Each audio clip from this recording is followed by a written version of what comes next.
কথায় আছে না, মাছে ভাতে বাঙালি। তাই আজকে মাছে ভাতে বাঙালির জন্য কিন্তু দারুণ একটি সেরা স্বাদের মাছের রেসিপি নিয়ে চলে আসলাম। আমি আজকে শেয়ার করব শোলা কচু দিয়ে ইলিশ মাছের ঝোল।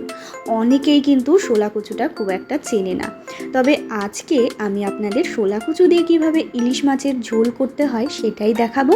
এটা কিন্তু দুর্দান্ত হয় খেতে। আর এই মাছের ঝোলের রেসিপিটা কিন্তু খুবই কম মশলায় আমি আজকে তৈরি করেছি, যেটা খেতে অত্যন্ত সুস্বাদু আর একবার খেলে বারবার খেতে মন চাইবে। নমস্কার বন্ধুরা, মায়ের রান্না অ্যান্ড ব্লগ চ্যানেলে আপনাদের সকলকে জানাই অনেক স্বাগত। আজ আবারও হাজির হয়ে গেলাম দারুণ স্বাদের রেসিপি নিয়ে। আমি আজকে তৈরি করে দেখাবো শোলা কচু দিয়ে ইলিশ মাছের ঝোল।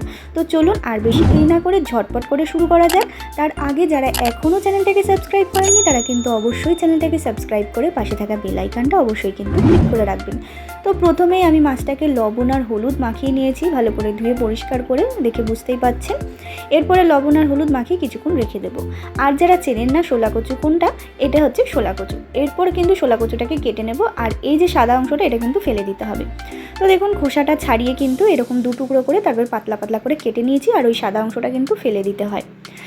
এরপরে কিন্তু একটা আমি সসপ্যান বসিয়ে দিয়েছি গ্যাসে, তার মধ্যে জল দিয়ে কিছুটা পরিমাণ লবণ দিয়ে কিন্তু আমি কচুটাকে একটুখানি ভাপ দিয়ে নেবো। খুব বেশি সেদ্ধ করার একদমই দরকার নেই, একটু ভাপিয়ে নেবেন, তাহলে কিন্তু এটা একটু সেদ্ধ হয়ে যাবে।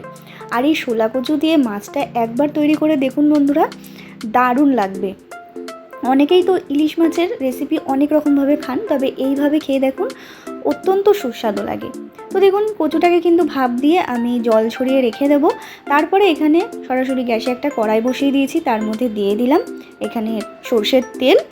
আর যেহেতু ইলিশ মাছ, তার জন্য কিন্তু কালো জিরে ফোড়ন দিতেই হবে। আর মাছগুলোকে কিন্তু আমি এক এক করে ভেজে নেব না, কালো জিরে ফোড়নটা দিয়ে কিন্তু মাছগুলো একেবারে তেলের মধ্যে ছেড়ে আমি মাছটাকে একটুখানি সাঁতলে নিচ্ছি। তো দেখুন মাছটাকে কিন্তু সমস্ত মাছ আমি পরপর সাজিয়ে দিলাম, তারপরে কিন্তু আমি এপিট ওপিট করে নিচ্ছি একটুখানি। এটাকে কিন্তু ভাজা বলে না, এটা কিন্তু মাছটা আমি সাঁতলে নিয়েছি। আর ইলিশ মাছটা কাঁচা রান্না করলেই কিন্তু বেশ টেস্টি হয়। তো দেখুন বন্ধুরা, এরপরে কিন্তু মাছটাকে একটুখানি উল্টে পাল্টে দিচ্ছি। এইভাবে মাছটা রান্না করলে কিন্তু দুর্দান্ত লাগবে। অনেকেই কিন্তু ইলিশ মাছটা আলাদা করে ভেজে তারপরে তৈরি করেন, তবে এইভাবে না ভেজে যদি মাছটা সাঁতলে তৈরি করেন তাহলে কিন্তু খুবই ভালো লাগে। এরপর আমি এখানে দিয়ে দিলাম চেরা কাঁচা লঙ্কা, ঝাল অনুযায়ী দিয়ে দিলাম হলুদ গুঁড়ো। আর যেহেতু অনেকগুলো পরিমাণ চেরা কাঁচা লঙ্কা দিয়েছি, তার জন্য কিন্তু লঙ্কার গুঁড়ো দিলাম না, এখানে কাশ্মীরি লঙ্কার গুঁড়ো দিয়ে দিলাম, যাতে কালারটা একটু ভালো আসে। আর পরিমাণ মতো লবণ দিয়েছি। আর আগে থেকেই কিন্তু আমি মাছের মধ্যে লবণ আর হলুদ বেশি করেই মাখিয়ে রেখেছিলাম, তাই অল্প পরিমাণে লবণ দিলাম। এরপরে বেশ অনেকটা পরিমাণ জল দিয়ে দিলাম, মানে যতটা পরিমাণ পাতলা খাবেন ঝোলটা ততটা পরিমাণ জল দিয়ে নেবেন। এরপরে কচুগুলো দিয়ে দিচ্ছি। কচুগুলো দিয়ে কিন্তু এরপরে ঢাকা দিয়ে আমি এটাকে ফুটিয়ে নেব। খুবই সহজ আর চটজলদি। আর আপনারা সকলেই জানেন ইলিশ মাছ রান্না করাটা কিন্তু খুবই ইজি আর ভীষণ চটজলদি একটা রেসিপি। এইভাবে রান্নাটা করলে কিন্তু একদম ভাত বাড়তে বাড়তে রান্নাটা হয়ে যায়, এতটাই সহজ আর খুবই চটজলদি। আর কোনো রকম মশলা ছাড়াই কিন্তু এটা তৈরি হয়ে যায়।